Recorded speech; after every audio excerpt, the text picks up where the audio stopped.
Do you want real safeguards for Australians or just the illusion of them?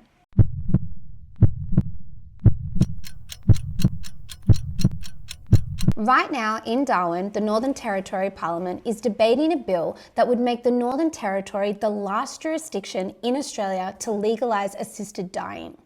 It's expected to pass this week on a conscience vote. But here's what should worry you. The safeguards being built into this bill are already being targeted for removal before it's even law. The bill plainly strips away the acronyms, and here's what the Rights of the Terminally Ill Bill actually does. It legalises assisted dying in the Northern Territory for the first time since it was overturned by Canberra in 1997. It limits eligibility to people with a prognosis of 12 months or less to live. The patient can ask their doctor about assisted dying as an option at any time. A doctor cannot be the one to raise it first. That third point is the one being fought over the hardest this week.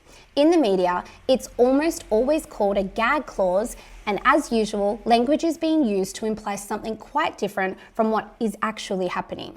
And how often are we seeing that play out in Australia lately? Gag. It implies censorship, someone being silenced against his will.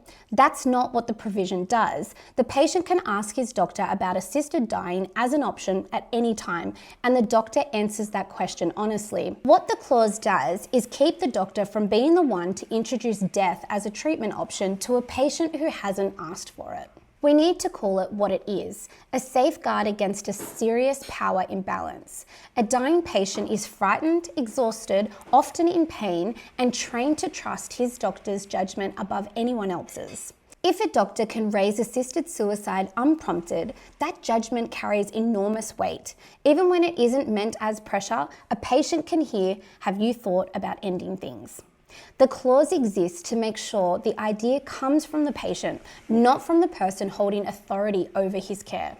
Calling it a gag reframes a protection for patients as a restriction on doctors. That's the language fight to watch, and exactly the provision now being targeted for removal. Andrew Denton, founder of the advocacy group Go Gentle Australia, has publicly welcomed this bill. But in the same breath, he and others, including the Northern Territory branch of Australian Medical Association and the Labor opposition, are already pushing to strip out the very safeguards it contains. Both the 12-month prognosis limit and the rule stopping doctors from raising assisted dying unprompted. Think about what that means. The bill hasn't even passed yet, and the people who campaigned for this law are already campaigning to widen it. That's not a slippery slope hypothetical, it's happening in the same parliamentary sitting. If the prognosis limit goes away, who is terminal becomes far less clear.